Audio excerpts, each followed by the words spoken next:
ng'abantu abamu bakyagendera ddala mu maaso n'okubuusabuusa oba ddala Sheebah Karungi ali lubuto oba tali lubuto. Mwana wattu gwe atanababeera ng'ofuna mukisa gumutuukirirako gwayinza owakana nti Sheebah Karungi tali lubuto, naye nga mwaka guno eno actually nsuubira guno mwaka Sheebah Karungi tagumalaako nga tannazaala. Actually n'omwaka nyinza obeera nga muwadde munene nnyo, giyinza okubeera nga wabulayo emyezi ng'esatu oba ebiri Sheebah Karungi azaale. Wano ku SMX Media gwe atatufollowinga story twagikolerawo dda nga Sheebah Karungi tannaba nakubeera nga atanyimba zimu z'atadde.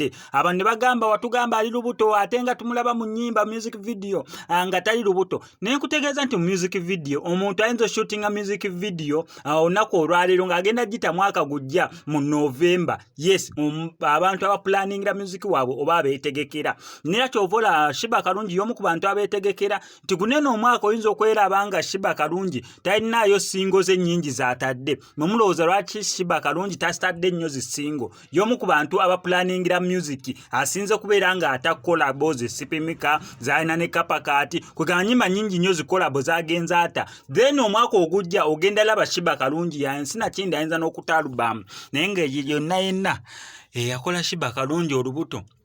Oli musajja mmekete, tusaba busabi naffe tukulabeko oba naawe tunakulabako ng'amaze kuzaala nga Eddie Kenzo ne Fiona Nyamutoro baamala emyaka ena nga tetumanyi kigenda mu maaso paka ku mwaka guno eno we twategeera mbu Sheebah nti Honorable Fiona Nyamutoro ne Eddie Kenzo bulijjo beebikka essuuka y'emu. Naye n'omusajja yenna eyawa Sheebah Karungi olubuto ddala kituufu oli mmekete. Abantu abamu baali bagamba lwaki Sheebah Karungi yafunye olubuto ate nga bulijjo avumirira abasajja, agamba abakyala bannakyewombekedde, yeeyita na proud nakyeyombekedde buli kimu. Ye n'agamba avumirira bufumbo wabula tavumirira kubeera na musajja. Ye ng'omuntu tayagala bufumbo naye ekyokwebaka n'abasajja kyaka yeebaka nabo okusinziira nti ali lubuto, naye ekyokubeera omufumbo ekyo kyaka kyatakkiriziganya naye. Wanawe ku SMX Media ngenda kusaba subscribing on ngene notification bell eyo tojja kubeera ngo nzikiriza nkutegeeze ku Sheyi Ssebugwawo az'okubeera ng'akutaasa ennaku n'embeera embi mw'oli mu kubeera ng'oyita naddala ggwe ali ebweru nga visa egaanye onoonyeza omulimu gugaanye empapula zikutawaanya ssente zikuyita myagaana gyangalo otawanyizibwa ensonga z'omukwano. Sheyi Ssebugwawo